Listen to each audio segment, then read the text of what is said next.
నెల్లూరు జిల్లా గూడూరు నియోజకవర్గంలో సిలికా గనుల అక్రమ తవ్వకాలపై స్థానికులు ఆందోళనకు రోజురోజుకు పెరుగుతున్నాయి. చిలుకూరు మండలం తిక్కవరం గ్రామంలో అనుమతులకు మించి సిలికా తవ్వకాలు జరుగుతున్నాయని గ్రామస్తులు ఆరోపిస్తున్నారు. గనుల శాఖ అధికారులకు, ఆర్డీఓ, కలెక్టర్లకు పలుమార్లు ఫిర్యాదులు చేసినా స్పందన లేదని వారు వాపోతున్నారు.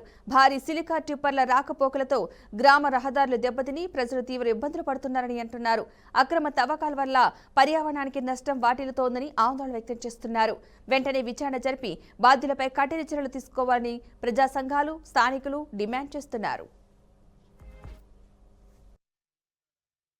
జరుగుతున్నట్టు ఇంకెక్కడా లేదు. రాష్ట్రం మొత్తం మీద ఎత్తుకున్నా కూడా ఇక్కడ జరుగుతున్న దోపిడీ మరీ దారుణంగా ఉంది. అది పార్టీ వాళ్ళైతే కావచ్చు, లేదంటే బయట వాళ్ళు కావచ్చు, ప్రైవేట్ వాళ్ళు కావచ్చు. ఇప్పుడు జరుగుతున్న ఆ దోపిడీ అయితే ఎంత దారుణంగా ఉందంటే, వాళ్ళకి ఇచ్చిన అనుమతుల కంటే వాళ్ళు ఇంకా జాస్తిగా చేస్తూ బినామీ పేరుతో పర్మిట్లు లేకుండా రాత్రికి రాత్రులు ఇసుక తోలుతానే ఉన్నారు. దీనిపై ఇంతమంది ఇన్ని కంప్లైంట్ ఇచ్చినా గనుల శాఖ వాళ్ళు మాత్రం ముద్దునెదురు నిద్రపోతున్నారు. ఈ విషయంపై ఎన్నోసార్లు ఫిర్యాదులు వచ్చాయి. గత ప్రభుత్వంలో కావచ్చు, అంతకుముందు ఉన్న పార్టీ వాళ్ళు కావచ్చు, ఇప్పుడున్న ప్రభుత్వంలో కావచ్చు. ఈ సిలికా గనులపై మీరు తక్షణం విచారణ ఎందుకు జరిపించడం లేదు? అసలు మీకు పర్మిట్ ఎంత ఇచ్చారు?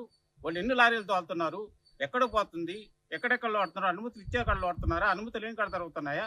ఏదైనా పిల్లలు లేకపోతే ఏదైనా దేవాలయం కాడికి వెళ్ళేవాళ్ళు, ఏదో పనుల మీద వెళ్ళేవాళ్ళు ఆ ఇసుకలో అక్కడ గుంటల్లో పడి చనిపోయిన కారణాలు చాలా ఉన్నాయి. వీటిపై మీరు వాటిపై విచారించ జరపడానికి ఇప్పుడున్న పార్టీ కావచ్చు, గత ప్రభుత్వం కావచ్చు, ఎవరైనా సరే అధికారుల్ని మీరు ఎందుకు మభ్య పెడుతున్నారు? అధికారులు ఎందుకు మీరు అడగ తొక్కుతున్నారు?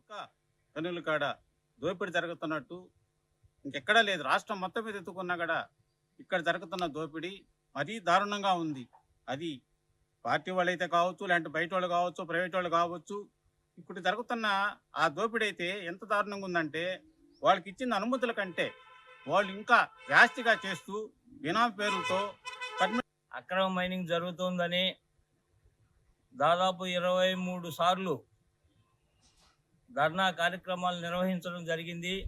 అదేవిధంగా ఆనాడు డైరెక్టర్గా ఉన్నటువంటి వెంకటరెడ్డి గారిని 3 సార్లు కలిసి వినతి పత్రాలు ఇచ్చడం జరిగింది.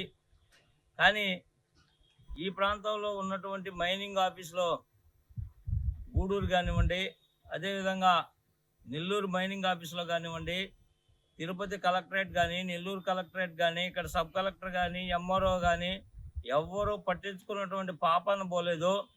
ఇవాళ రైతులు లబోదిబోమని అల్లాడుతున్నటువంటి పరిస్థితి. ఆనాడు కాంగ్రెస్ పార్టీ తీసుకొచ్చినటువంటి సీలింగ్ యాక్ట్ ద్వారా పేదలకు పంచినటువంటి భూములన్నీ కూడా లాక్కొని వాటిల్లో సిలికా మైనింగ్ అక్రమంగా సాగిస్తూ ఉన్నారు.